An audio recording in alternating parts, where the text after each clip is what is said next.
Hello, hello, and welcome back for another adventure in the cookie jar. Today we are doing the 19th recipe from Apple Turnover Murder. They're called the cottage cheese cookies.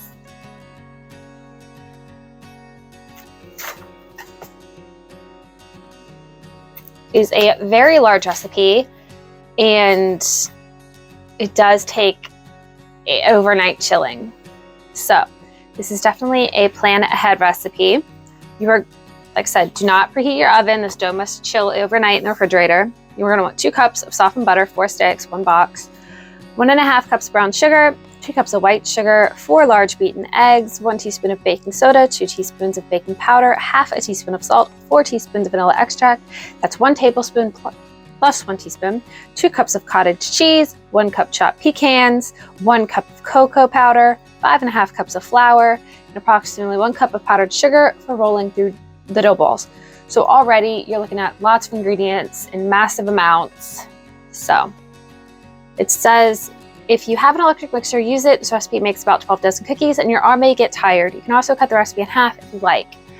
I would love to do that simply because cottage cheese cookies kind of go so hopefully they're good. But I'm not sure my mixer can handle that much. So we'll see.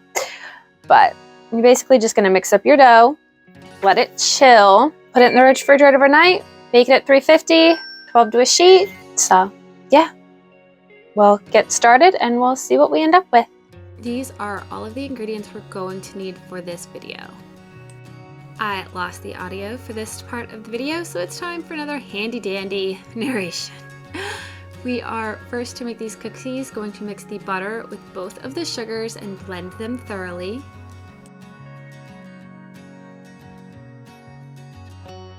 The next thing we're going to do is pop in our eggs and get those mixed in as well.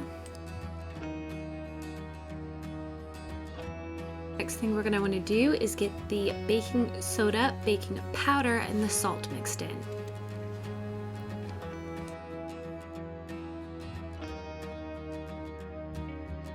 When those are all mixed in, we're going to add our vanilla.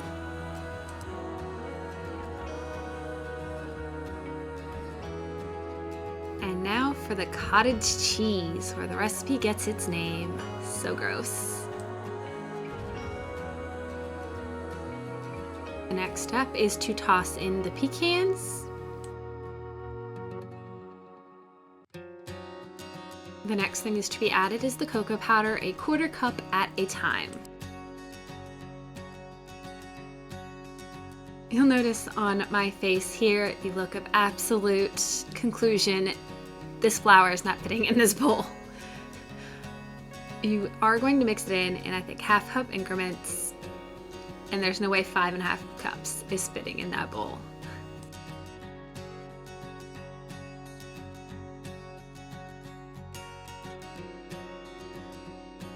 At this point, it was just kicking out way too much flour and cocoa powder, so I had to cover it after each addition to try to keep it contained and not all over my kitchen.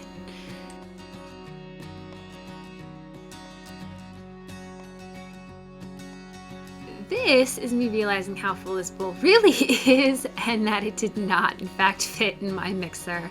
It was a very large mess to clean up. It took me about 5 minutes to get this all cleaned up. So overall, this recipe does not fit in a normal standard sized KitchenAid without having to mix in the last half of the flour by hand. It is a lot. I can totally see this recipe making at least 12 dozen. I hope it doesn't, because that is a lot of cookies with an ingredient I'm not sure on. But we will see what happens. Hopefully it's good. And after this, I will just cover it with plastic wrap and we will return to it in the morning. All right, so we are back. It is the next morning. I have my oven preheating to 350. We have our cookie dough that has been chilling for overnight. We have our powdered sugar to roll it in. And I am just hoping this is a lot stiffer than it was, because last night it was very, very gooey. And it is definitely a fudgy consistency. This is one of those cookies you might have to keep dipping your scooper in water, because while they are a lot more manageable than they were when they went in the fridge last night, they are still very gooey, sticky. The book does mention that if you have a lot of the cookies, like the black and whites, they roll them in different types of sugar to tell them apart. So if you didn't want to deal with powdered sugar, you very well could use granulated sugar.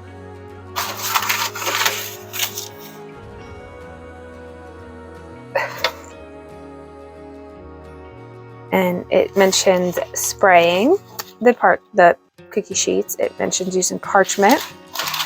I have the parchment for these trays. I have the mats for the other ones, and then for the last two, if I have to use the giant blue ones, they will get sprayed. So we will see about using all the methods.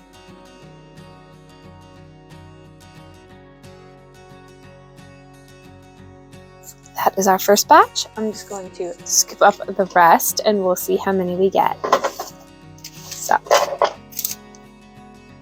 So in total, we did manage to get 144 cookies. That is 12 dozen. There is a lot of them. They will bake for 10 minutes at 350. So we finally have all of them baked. It is a lot of cookies. I will be honest, I am not fond of these cookies. Would I like them if I had half the batch and they wouldn't take so much time? Because they took an exorbitant amount of time to make. They had to chill for 8 hours. Making all of the cookies, baking all of the cookies. I feel like these cookies probably took me like 4 hours of actual work and then the 8 to chill it. That's like 12 hours for these cookies. I don't feel like they baked very well. They're still very, I guess fudgy would be the term. They're not firm. They're not going to be any kind of crunchy. They're definitely going to be an ooey gooey chewy cookie. And those, I'm not really fond of those personally. Then you add in the fact that they've got the cottage cheese in them, and I'm hesitant to want to eat them. But hopefully with how many we have, they are at least very tasty. So.